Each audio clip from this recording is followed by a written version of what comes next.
If you grew up anything like me, you hated going to church. As a kid, I just didn't see the point. I loved God and everything, but the church aspect of faith was just too much for me. The church closed, the length of time during service, the length of time we stayed after service, the amount of times we went to church. It was a lot for my little mind. But now that I'm an adult and know God for myself, I completely see why my mom and dad were there so much, like just always attending. Within all of us, we crave connection. From the most outgoing person to the major introvert, we all love connecting with people. It's how we're hardwired.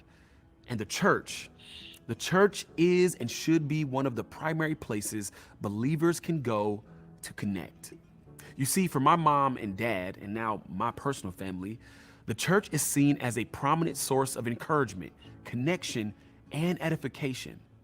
But the church doesn't always feel like this to people. In fact, some would say they experience the opposite at church. And in my opinion, a lot of that blame is because sometimes we can get caught up in just going to church to consume. And I'm guilty of this as well. But to be honest, isn't it true?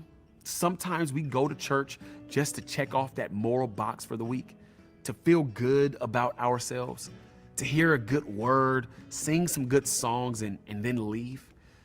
And man, the more I think about that, I can't help but think to myself, this is why some people don't experience what church is truly about. Because we go for us, and that's it. But that was never what it was intended for.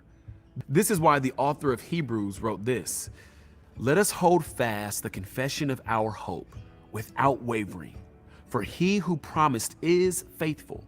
And let us consider how to stir up one another to love and good works, not neglecting to meet together, as is the habit of some, but encouraging one another, and all the more as you see the day drawing near."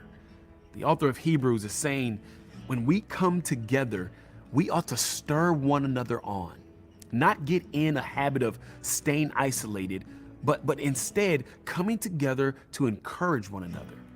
This is what coming together as a church body ought to be about: stirring and loving. When we do this, we live out what Jesus intended for his bride to be like. Imagine for a moment what the culture and atmosphere of every church would feel like if we all made it our duty to stir one another on and encourage one another. How would others approach their week to come? How would others approach their schoolwork that week? How would moms and dads approach parenting their children that week? In fact, let's do this. Let's start this challenge in the comments below. I'd love for you to jump in by writing one way you could be encouraged this week, and then look for others' replies to the challenge and encourage them by letting them know you'll be praying for them and with them.